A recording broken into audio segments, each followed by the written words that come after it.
at that point I was still at the high school level. So I was just thinking, how can I make this high school program a little better? How can we run things better? And so that week really was like so eye-opening for me to see how a college program that is so well renowned and so well run, how they do it and how they coach and how they build relationships.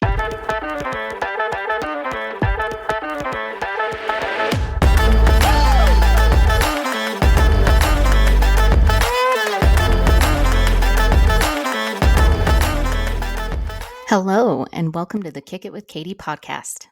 Hey team, it's Katie here, and today I have Nathan Lowery, and he is a men's soccer coach at Toccoa Falls, which is in Georgia.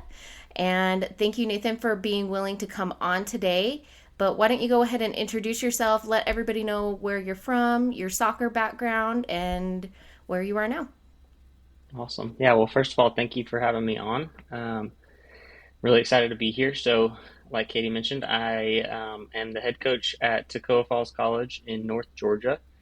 It's about an hour outside of Atlanta, and it is I'm in my first full year at Toccoa Falls. So, I grew up playing soccer.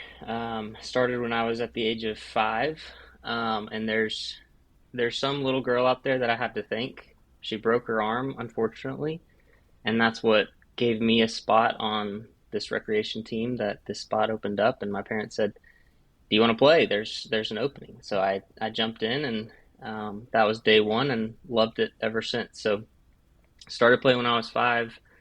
I played all the way up through high school. I I didn't ever, so I have a unique story, a unique background. I didn't play much club soccer. I really just played recreation soccer, got into high school. My parents couldn't afford club soccer through my youth years. And so played up through high school. I was homeschooled as well, so that added another factor. I went to a public high school after my freshman year, so I played high school in Louisiana. I grew up in Georgia, moved to Louisiana, played high school at Zachary High School right outside of Baton Rouge, and I loved it. Again, I didn't even really, I thought about playing college soccer, and I wanted to, but it never really was an option just for affordability and different reasons like that. And so I went to Mississippi State University.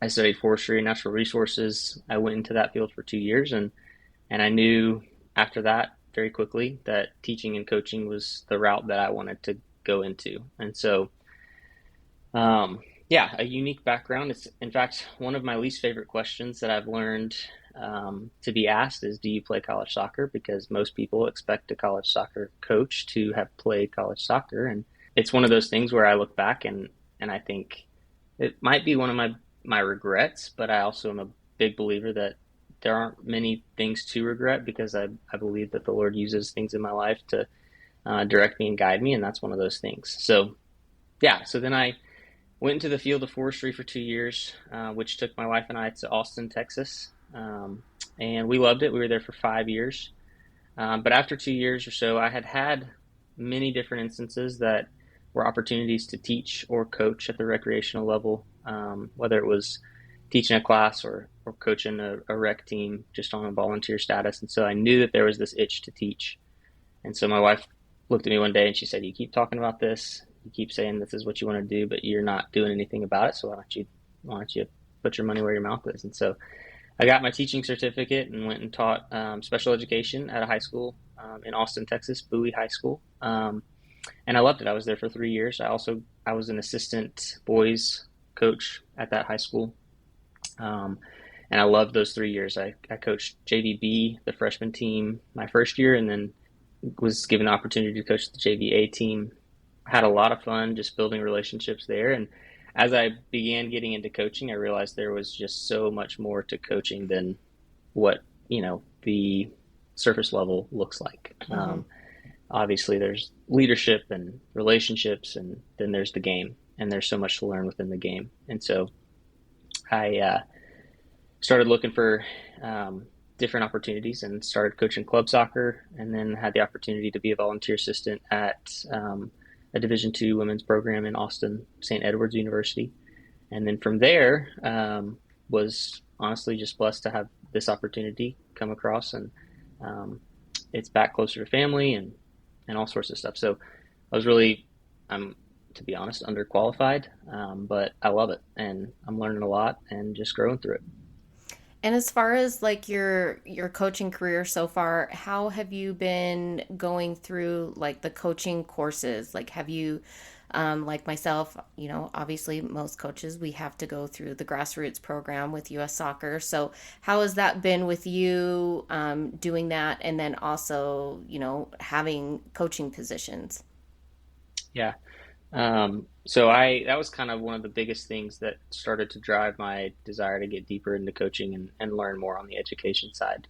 Obviously, if you're not playing college soccer, you're not getting the college level training environment. You're not seeing the tactics and all that sort of thing. So I went through the D license with the United States Soccer Federation through their grassroots program as well. Got to meet some great people through that. And then honestly, one of the biggest things that I have found to be most valuable in learning how to coach well and how to run a training session well and all that good stuff is just shadowing other coaches. And Mm-hmm. so October of 2022, I believe, I um, actually had the opportunity to spend a week with the University of North Carolina women's program. They gave me that opportunity to just kind of shadow and watch how they ran their program. At that point, I was still at the high school level, so I was just thinking, how can I make this high school program a little better? How can we run things better? And so that week really was like so eye-opening for me to see how a college program that is so well renowned and so well run, how they do it and how they coach and how they build relationships. And so the D license was really great. That was just that experience that week was so valuable. And from there, becoming a member of United Soccer Coaches and going through their pathway as well, just seeing the different learning opportunities. That's really one of my favorite things is just learning more and seeing how that can impact how you coach. Yeah, we've had with our club that we're associated with, and I'm not familiar with other clubs if they do this or not. I assume other clubs might do this, but they have a mentorship program that they started a couple years ago so that parents or people in the community that are interested in just learning what the coaching environment is like to see, if they want to get their feet wet, they want to try it. And part of that program is they go and shadow coaches for however many training sessions or games or whatever, and they come and watch what they do and basically learn from what they do. And I know that my husband has had coaches reach out to him. I mean, I myself am one of them. I live with him, but I learn a lot from him and his experience because he's been doing it for over 20 years, and being able to learn from his experience. And it's also like for me, I've sort of taken a couple coaches under my wing. And so it's something that I have to think about as well, going, these guys are just starting out. I only have a few years on them. I have been around a coach for a very long time. So there's some things that I know just because I've watched my husband do it over and over and over again. And so there's things that I have to go, oh, wait, they might not know this because they're brand new. And I have to remember that I have to remember maybe they don't know anything. And so I need to make sure that I'm not skipping steps or saying stuff that maybe won't make sense to them. And so that's also something like me when I'm helping out people that I have to remember. But I really love that you've taken the time to reach out to other programs to go and watch, because that is another practical way for coaches to learn. I mean, I've seen coaches, at tournaments will just go and sit and watch a game, and learn how other teams play and stuff. I had another coach come up to me during a futsal session, or after a game, and ask me why our team plays a specific formation. And I explained to her why we play that formation versus a formation that mostly other people play, and how that tactically and practically is supposed to work on the field. Whether the girls actually do that is a whole other thing, but the Right. way it should work is, so the execution might not be 100% there, but the reasons behind it. And so explaining that to her, because she's somebody who's also trying to learn from the game. So Right. I love that you have that willingness to learn, especially since you're that's something that you've become more passionate about. And I love people that have whatever background they have in soccer, whether it's a brief toe in the pool, or if they went all in and then they want to find that way to stay rooted in the game because they love it. Right. I've talked to people who have been, they did it, they played it, then they were like, I'm done with it, and they took a few years away from the game, and then they kind of got that itch and they were like, I want to get back into being part of it. And so whether it's through coaching or maybe a personal trainer or scouting or whatever role it might be, it's always interesting to see how people navigate back towards the sport. So as a coach, and you're fairly newer, you've been doing it for a few years, obviously, Hmm. but what would you say, do you have like an ultimate goal that you would like to accomplish with your coaching? Yeah, that's a great question. I don't have a necessarily a trajectory that I want to reach. I wanted to um, the biggest thing behind the initial desire to teach and coach was to have an impact on a younger generation and younger people. Mm-hmm. Specifically for me, there are coaches that I grew up playing with that had a profound impact on me that I still look back and I'm like, there are life lessons that I learned from them, and that they don't have anything to do with soccer. I am who I am because of what they taught me through the game of soccer, and so ultimately that's just to impact players and provide them a positive role model, provide them a positive environment, um, and just be there for players. And so specifically with college, it was a specific desire to create a culture that um, I could recruit into and bring in the types of players that I feel like can really even add to that influence, if that makes sense. There's if I can recruit players that want to come in and be a part of a culture that is greater than themselves, that is directed towards self-sacrificing and directed towards putting ourselves second and looking out for the interest of others first, then it creates an entire team culture that is really going to help um, start to touch people even outside of our program, hopefully, and start to impact teams that we play against and start to impact, um, parents and siblings and friends, people that see how we play, and ultimately, I want it to be different than what most people are used to. And so that's kind of my desire with college is just kind of being able to recruit and create a program and a culture that has that influence outside of ourselves. I love that. That's awesome because, Yeah. I mean, there is a lot of pressure for college coaches to obviously deliver those results. So the fact that you're Right. wanting to partner those and pair those together to try and elevate that's amazing. And how was it? Because I know that there's a huge difference, but how was it going from like a high school environment to the collegiate environment as far as your coaching perspective and how you have to manage training sessions and games and things like that, but then also if you could let players know, because I know that there's always that major jump from going from high school or club, those ages, to the men's or women's game. And I know a lot of it is the physicality because you might have an 18-year-old that's playing against like a 24, 25-year-old. And so, whatever ages they may be. And Right. so I know that there's the physicality aspect of it, but what can people expect as far as that jump? So first, talk about like your coaching side of it, and then what the players can expect as well. Yeah.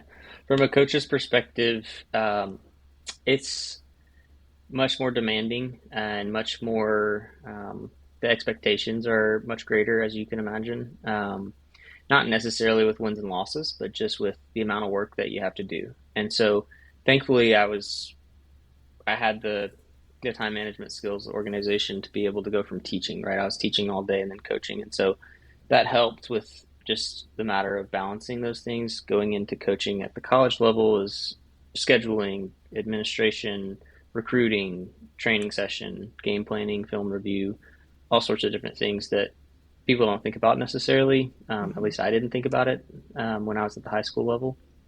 We did some film review and obviously the training sessions, but as an assistant, especially, I was not thinking about scheduling. I was not thinking about admin, and you're definitely not thinking about recruiting.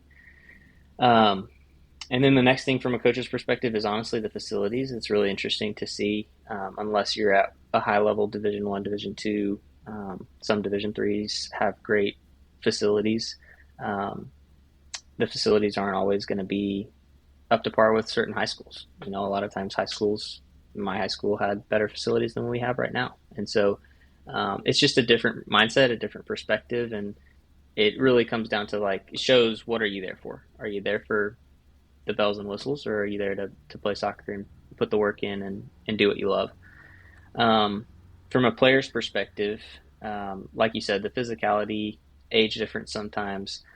I would say the biggest thing is really the speed of play. And it's hard to put a measure on that and put a specific number Mm-hmm. on it.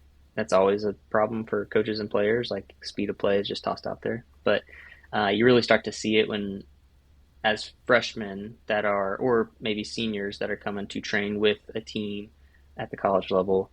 It's just that it's really just 1 or 2 seconds. It's a difference, but it is really exploited and shown really clearly when they jump into that level. And it's just a matter of, understanding what I need to do and then being able to decide what I'm going to do next and then being able to execute it is those it's really what it comes down to. And can you shave off that 1 to 2 seconds? Mm-hmm. It takes a year or two to be able to do that. And you have to be in the environment that is going to create that. So players that are playing, ECNL, higher levels, maybe they're playing for multiple different teams. They have that leg up. And players that are really challenging themselves, maybe even being on a reserve team for a UPSL team or a reserve team for a higher level team, is obviously going to help them. But that's really the biggest thing I would say, apart from physicality and size, is really just when you're on the field in a training session or in a game, it's so much faster paced. So, for those players that are maybe in their high school careers currently listening to this, is that something that you would strongly recommend that they start focusing on? Obviously, first touch, distribution, but Mhm. obviously their soccer IQ, or just Right. the decision making skills, because that will obviously help them transition easier into the collegiate game if that's where they end up Right. going. Definitely. Honestly, it's not even something, they're getting the ball touches, they're getting the skills on the field, but it's that, what you mentioned, the soccer IQ, watching film, and watching film specifically and figuring out, when they're watching film, they're seeing, okay, they made a mistake. So, watching that moment just over and over again and figuring out what options did I have so that you can then figure out that decision making process a little faster. Because if they can speed that up by a second, then their skill is going to be good enough to do it. Like they are able to complete it, right, and execute it, but Mm-hmm. not always is it going to connect with the mind. And so just learning that decision making skill.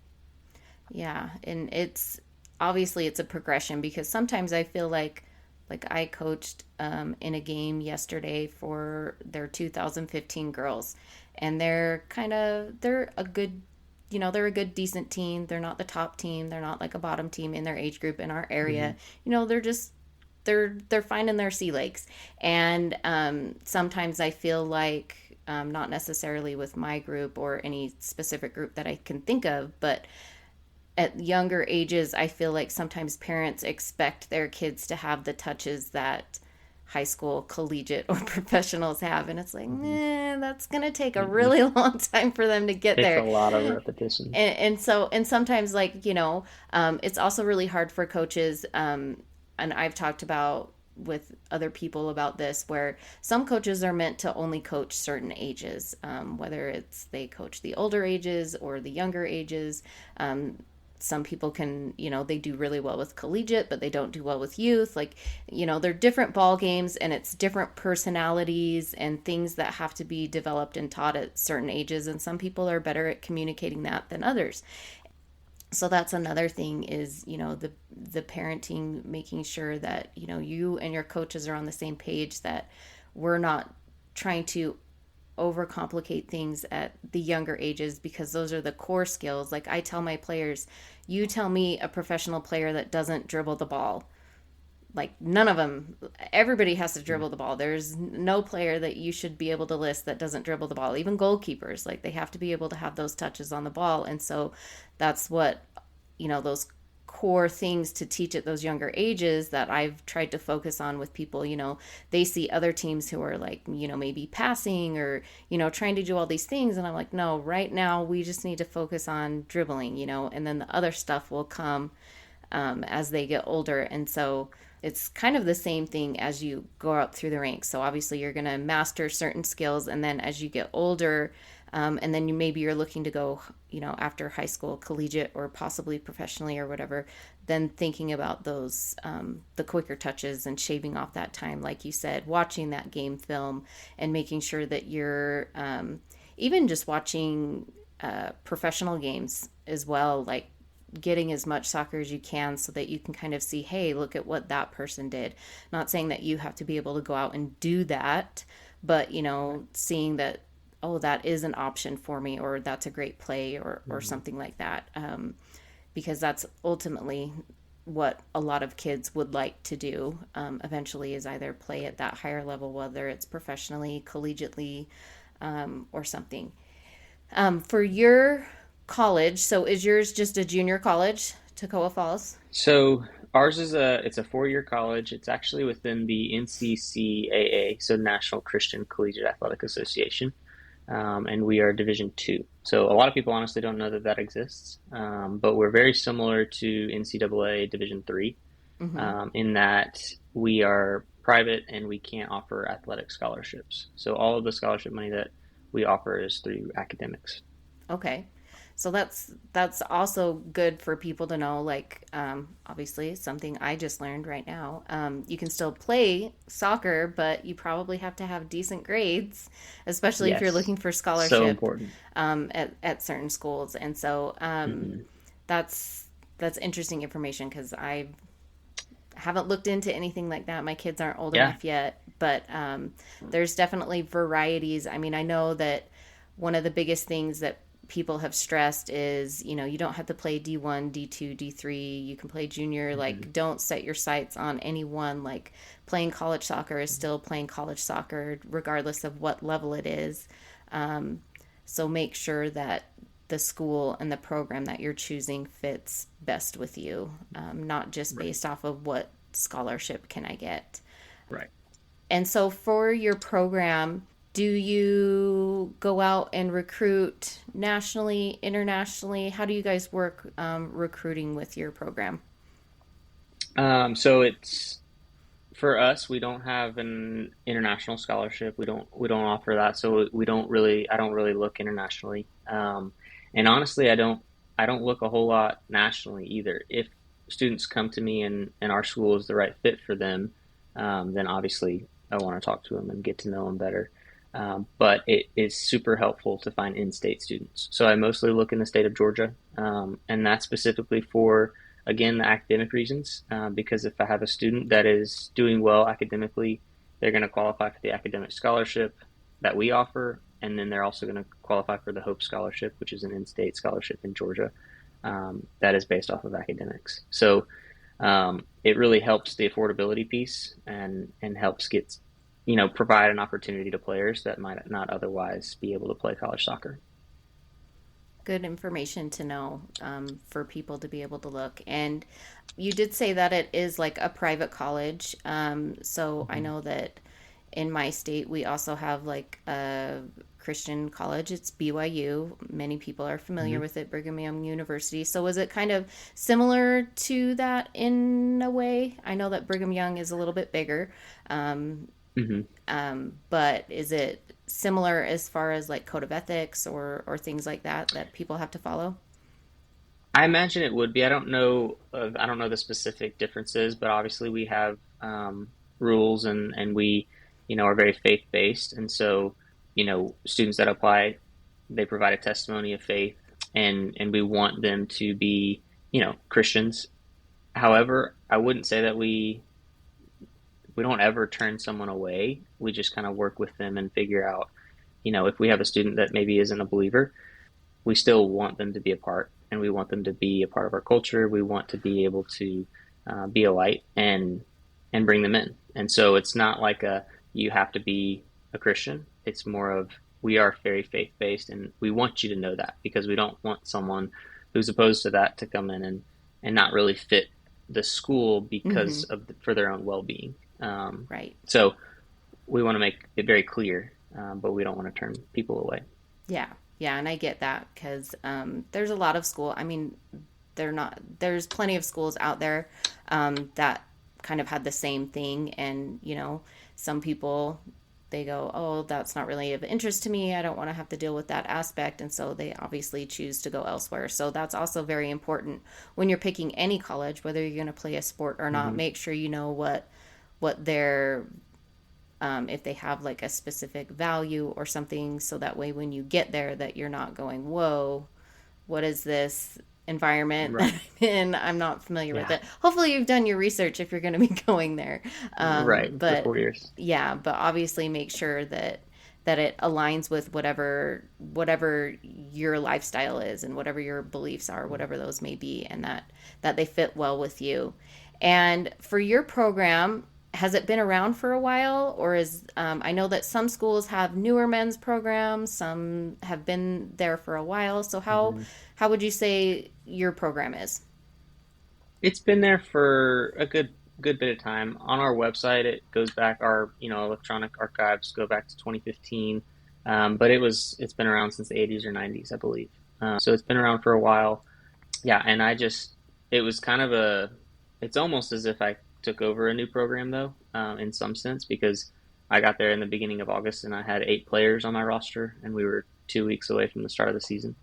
And so, just with the background that the program has come from, it provided me an opportunity to give a fresh start and to really just rebuild and build from the bottom. So, yeah.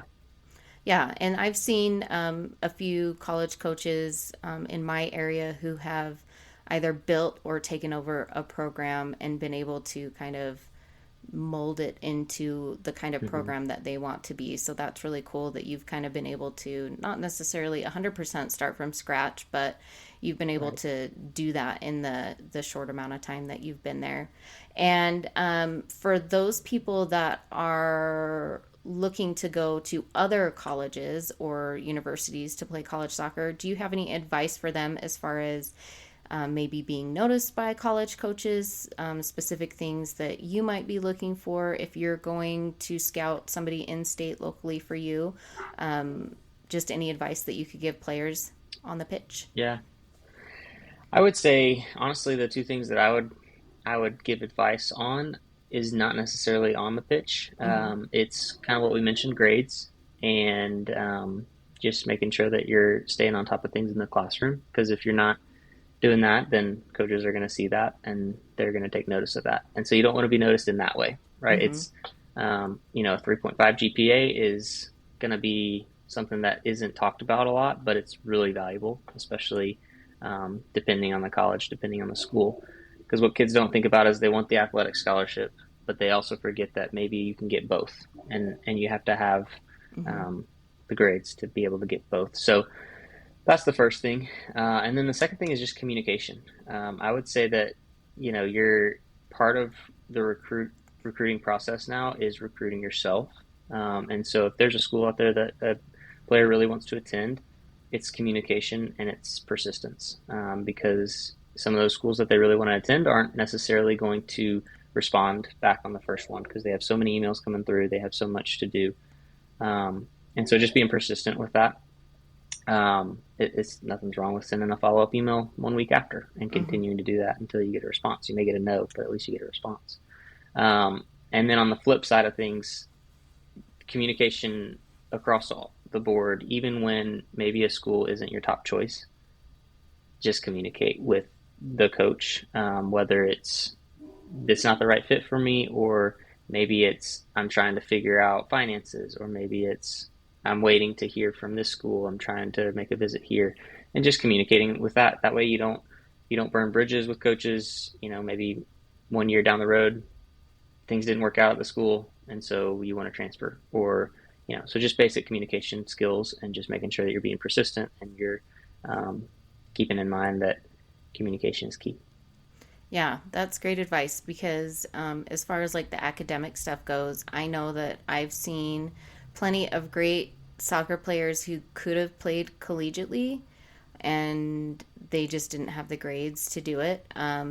So college is a lot more self-reliant as far as completing your coursework and doing your work versus like high school.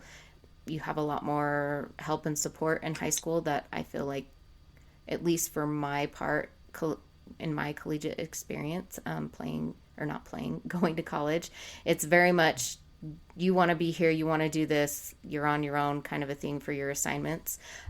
So make sure that you have that drive because you could get washed out in college because you don't like the academic part of it. And that is really the whole reason why you should be going to college is to get some sort of a degree, not just to play the sport. And so the sport should be kind of the afterthought, the side dish to the main course, For I sure. guess. Yeah. Um, The student athlete comes first. So yeah, exactly. I've heard that a lot where yeah. yes, student comes first and student athlete. And so you have to make sure that those grades are there. And sometimes, even if you want to go play professionally or anything, you want to have something to fall back on eventually. So even if you do go play collegiately and then maybe get scouted to go play professionally of some sort, you want to make sure that you have some sort of basic skills, life skills that you're going to Mhm. need to be a successful human once the game is over because you can't play soccer forever. There are plenty of avenues as far as jobs in and around the sport or any sports, basically, but a lot of them do require, certain qualifications, whether it be a bachelor's degree or even just a high school diploma. So, for some people who Mhm. may not even complete their high school degrees, you need to make sure that you get that as well. For your program, I know that some of the colleges that I've talked to that I know of, they have nutritionists on hand. Does your program offer something like that so that the athletes are getting information about that? Unfortunately, we don't have a nutritionist on staff. We have an athletic trainer who's there to provide support in that way, but not specifically a nutritionist. Okay. So, yeah. So do a lot of the players that you've dealt with so far, I mean, usually if you're a high an athlete at that level, a lot of times your nutrition is usually pretty good. So Right. for the time that you've been there, have you seen it be a problem with any of your athletes? I haven't. I think the biggest thing, nutrition doesn't seem to be the issue. It's more of the drive to be in the right fit shape, right? And so conditioning, fitness, and that's more of a desire to work and desire to push yourself in that way. Obviously, the nutrition helps, but I think that for the most part, kids, like you said, at this level are they want to put the priority on that, but are they willing to put in the extra effort to be game fit ready and make sure that they're doing the work beforehand for that? Yeah, and that goes for players at all levels because like I said, I just coached a game yesterday and they're, 8 year Hmm. olds. And so we have been training indoors because it's been, it's still sort of wintry here. Right. But we've been indoors, and when we train indoor, it's obviously a little bit different than outdoor. The surfaces that we train on are a lot faster because they're gym floors or turf fields versus the outdoor grass pitches.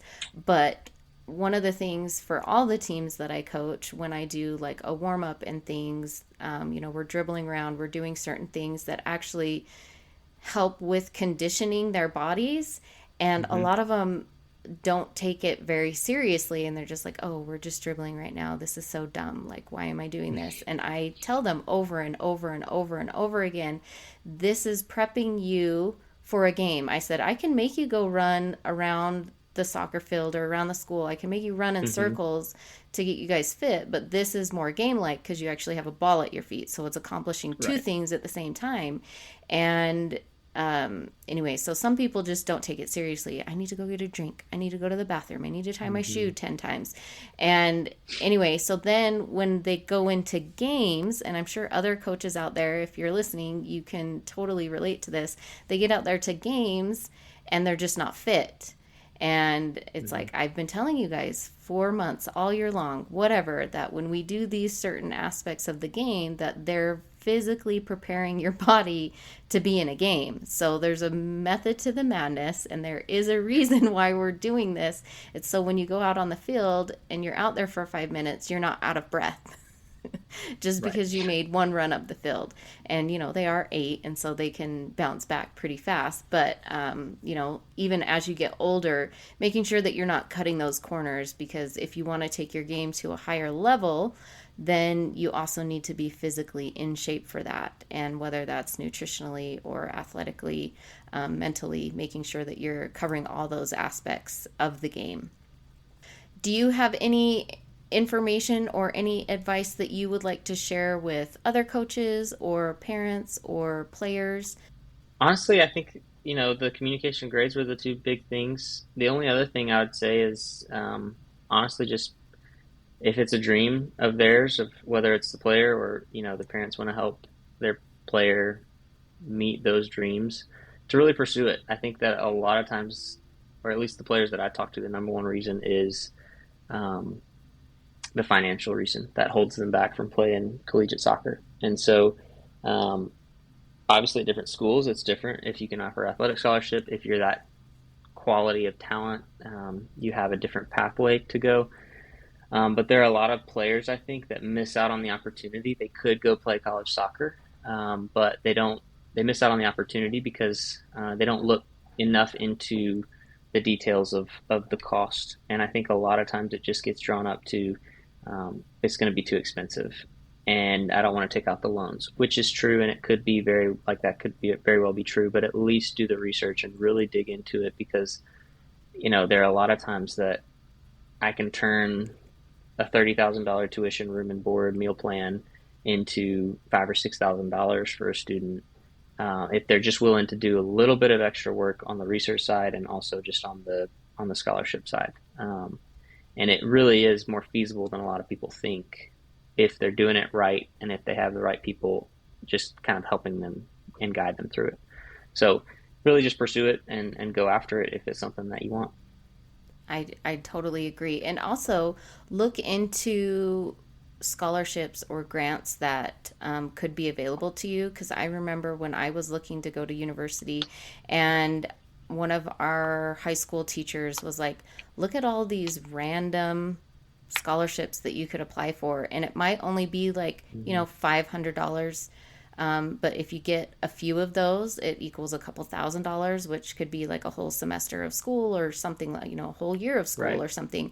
And so making sure that you're looking into any options that could be out there. I know that our local Utah Youth Soccer League that we're a part of, there's scholarship opportunities for people Mm-hmm. through our our organization. I keep wanting to say league, but I mean the governing organization. They do offer some scholarship opportunities. So also look into that to see if that's something that you can do. I know that you have to, I'm assuming most scholarships, you have to like write an essay and you have to submit your grades and things like that. So again, grades is Yeah. always a big thing. So making sure that you're keeping up on that. And if you feel like you need help, be sure to ask because Right. even your club coaches, your high school coaches, mentors, people that you look up to, maybe former players that are a few years older than you that are playing, get help from them if need be. Make sure you have a network of people that you can ask for help if you need it, whatever it may be. Maybe you do need help getting a grade up in a class. Ask your teacher. It's simply Mm-hmm. just, and we as humans, it's really hard for us to ask for help a lot of times. And so just getting into that habit of just saying, hey, I need to try and get my grade up.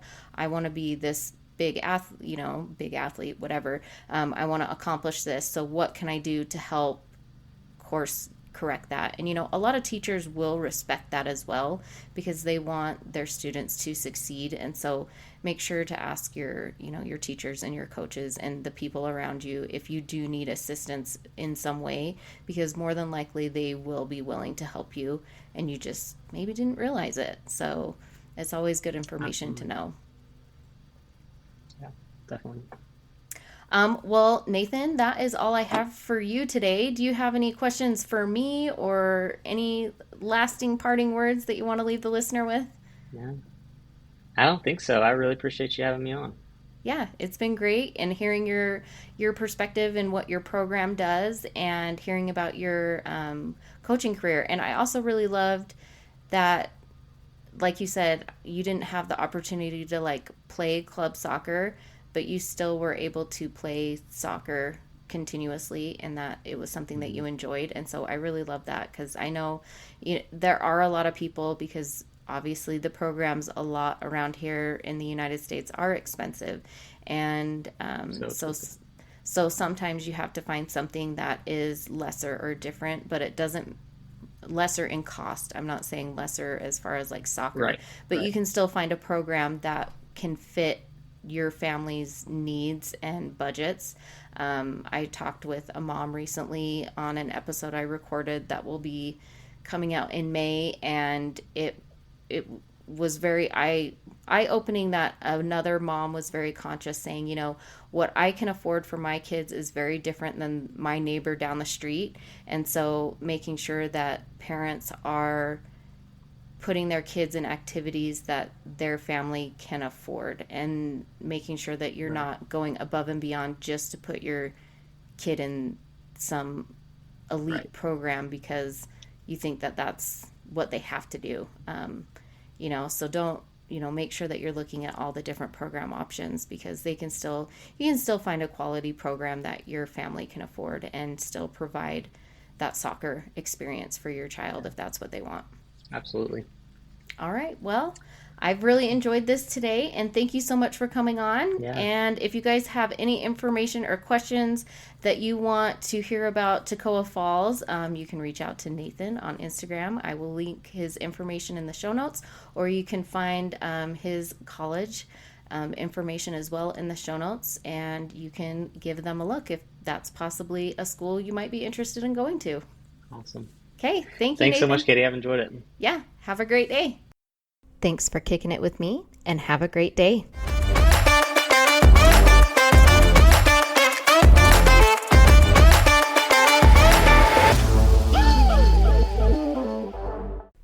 Don't forget to follow me on Instagram at Kick It With Katie Podcast _ between all the words. You can reach out to me with questions at kickitwithkatiepod@gmail.com. I also have a feature with SpeakPipe where you can leave me your own voicemail message if you want to be featured on the podcast. Rate, review, and subscribe wherever you listen to podcasts.